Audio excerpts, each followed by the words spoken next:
ens trobeu i ací per a commemorar una data de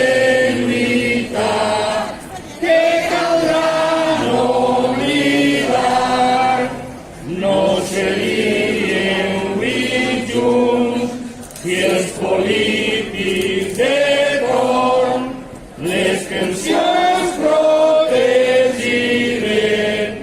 en la Constitució i per tant comprovem que caldrà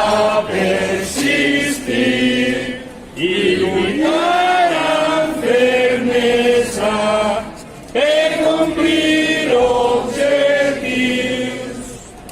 objectius que